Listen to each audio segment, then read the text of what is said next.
Bitcoin at its core is more of an ideology. The ideology is let's implement conservation of energy in cyberspace via a protocol which is fair and equitable. Will the dollar lose over 99.9% of its value over 100 years? Michael Saylor is back in a podcast with some of his fresh views and insights on the financial market, Bitcoin, and currencies.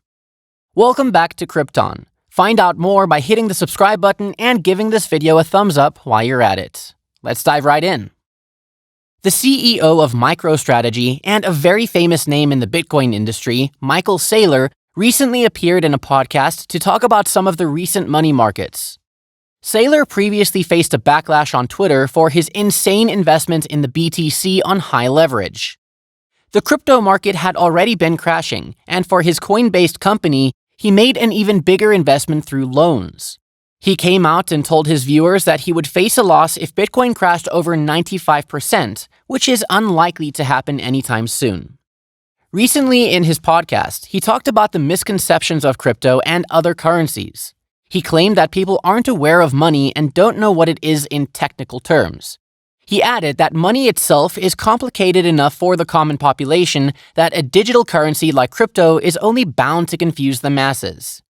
He calls crypto a digital energy, but knows that when he says that to people, they don't get what he's saying because it isn't energy and you can't run a car on it. So he believes that money is energy, and people who don't invest much time in it or call themselves technical engineers wouldn't understand it that well. To know crypto and to invest in it the right way, one needs to invest their time in the knowledge that goes behind learning the dynamics of a digital currency and know how it works in a cyberspace. Saylor then draws an interesting comparison between iPhone and Bitcoin. According to him, iPhone wouldn't have worked out as well as it did if the Play Store didn't exist. That application opened a gateway for all the other applications and became an ecosystem. An app like that could change the dynamics for crypto completely. A software that is smooth and friction-free and can work at the speed of light. He brought up platforms like Binance and Coinbase, and while they are still there isn't something that would offer a transaction of millions and billions in a day, and that too for free. An application of that sort would bring a massive evolution in the crypto world. Saylor explained the idea of layers in the Bitcoin market and how they would bring about a change. Bitcoin is layer 1, and a platform like Lightning, which offers a permission-free transaction protocol, is layer 2. Then there comes applications like PayPal, which offer the money transfer directly to bank accounts and act as a bridge between the two layers. He then added that the fourth layer would be Bitcoin derivatives. For example, if a country buys Bitcoin and issues a currency, then the currency ends up being the Bitcoin derivative. He then talked about the fifth layer, which would be the Bitcoin products. They can be an open dime or a hardware wallet. He gave the example of a necklace and said it could be worth $1,000, and if I hand it to you, it means I handed you $1,000. So even if it isn't cash money, it's a product worth that amount. It can also be called as a substitute or simply an asset. He then talked about Bitcoin versus stablecoins and currencies. He started off by explaining money. There's two types of money, the currency kind and the property. The currency kind is the money that is supposed to be used in our daily lives for basic everyday trades.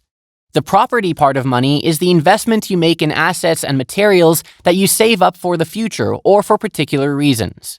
The use case is if you live in Sri Lanka and you have money in a bank, you've lost it all. You're going to lose it all.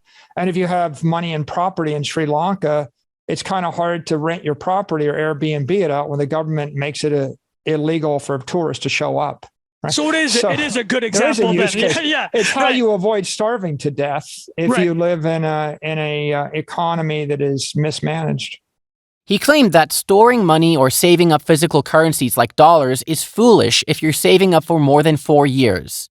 Even the most powerful currencies can collapse, and it's actually not about the collapse. You're just saving and devaluing your own money when they can sit there and multiply. He said that he would only keep currencies as savings for no more than 2 years.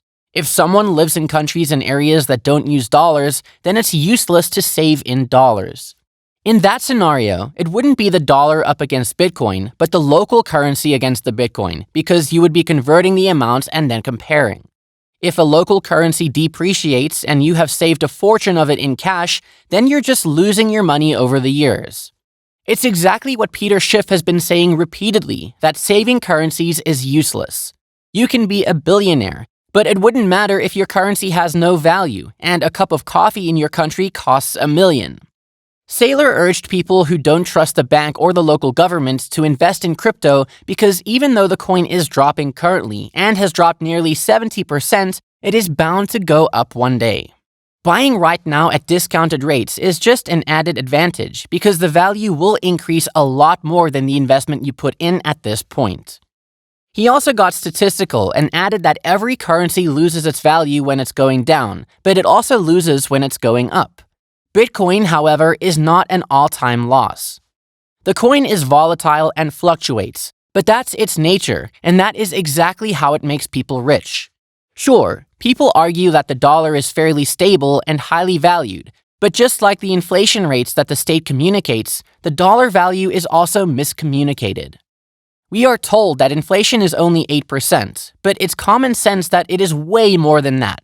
Food, fuel, and almost everything is 50% more expensive than it was 2 or 3 years ago.